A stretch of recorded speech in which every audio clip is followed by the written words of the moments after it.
Hi Aquarius, welcome back to Wandering Magic. These are going to be your May 2026 messages, and it's going to be for Aquarius, Sun, Moon, and Rising. I want to start off with your oracle message, and I wanted to jump into your reading because I looked down at the cards and I was like, what is happening here? And then I said, all right, let me just hit record and let's see what comes through very intuitively. Let's see what happens. Off the bat, before I even show you what came out, and I'll show you in a moment, are we starting out with Kipper? We must, because of what I'm about to say next. It seems like you're going on a trip. You have Journey, which talks about a trip, and then you have the Chariot for your tarot, which also talks about a trip or a vacation. These two together show me you're going on a vacation in May. But we'll get into that in a little bit.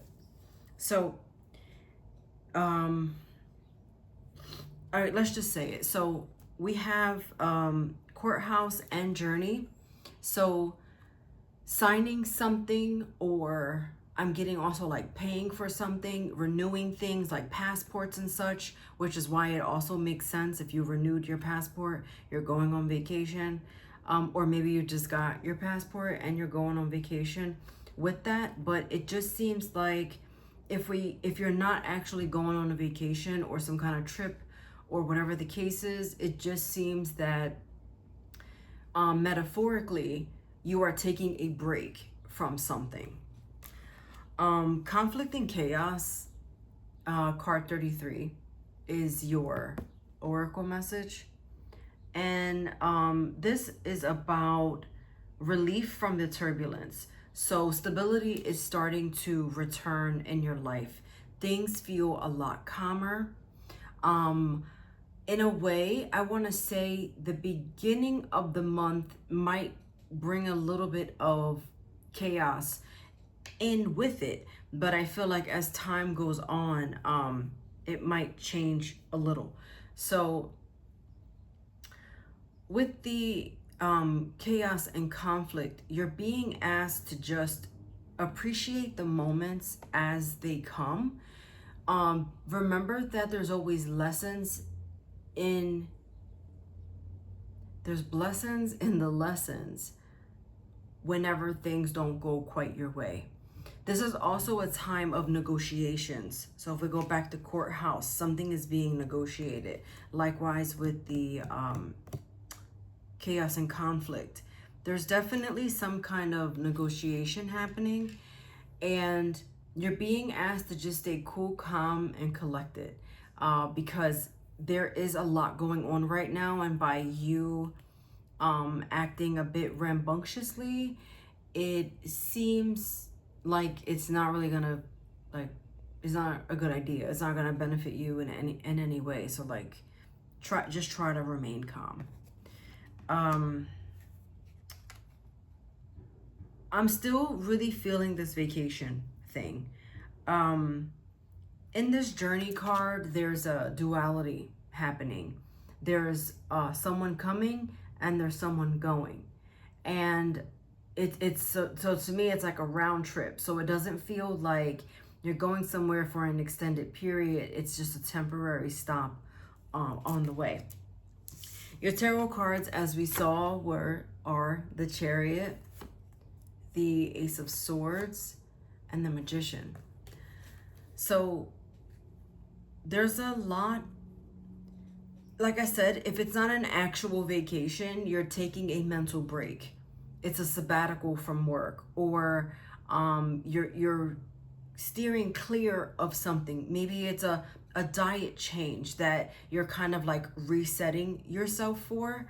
But it just seems like whatever it is benefiting your mental health. For some of you, it's going more to the gym. There's a lot of forward movement. There's a lot of energy.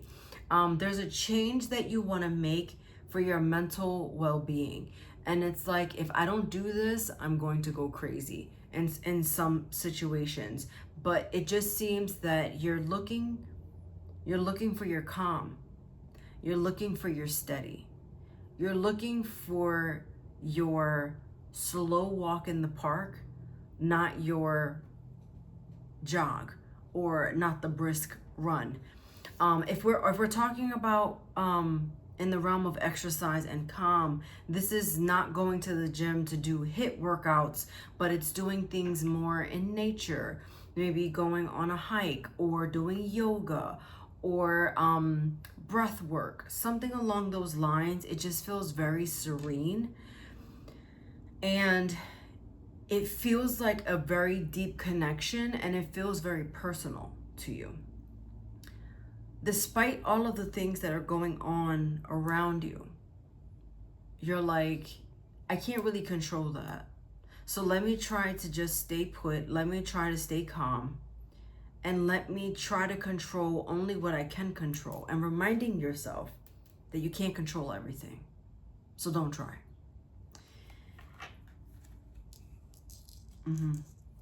You have the High Priestess in reverse and the Lover's card in reverse. I feel more and more that you have been a bit disassociating with a situation or a person, or maybe even like yourself.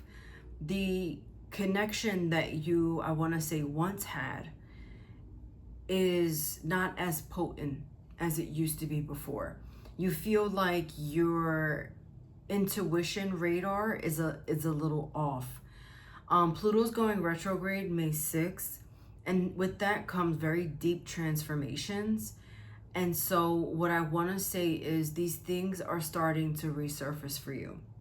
So also with the new moon in Scorpio, that is uncovering any subconscious patterns that you've been doing. So like things that you were not even aware of, you're starting to become aware of that around that full moon in Scorpio. Also emotional releases, which is what, you know, again, with the whole mental health aspect coming up for you. And I don't mean to say this, that you've been struggling with your mental health, although you could have been, but regardless, it just feels like your thoughts lately have been less than stellar.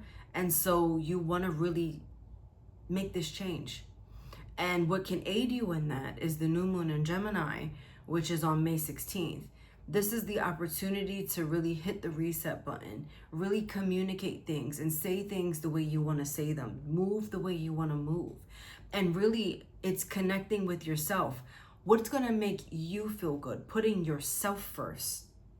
What's going to make you feel complete, whole, all the things, renewed, restored. And it just kind of takes that one thing for you to have this like aha moment to say, okay, this is what I'm going to do. And I know it's going to take me some time, but I'm going to do it. Because this is a very slow progression, but it's something that you realize very suddenly.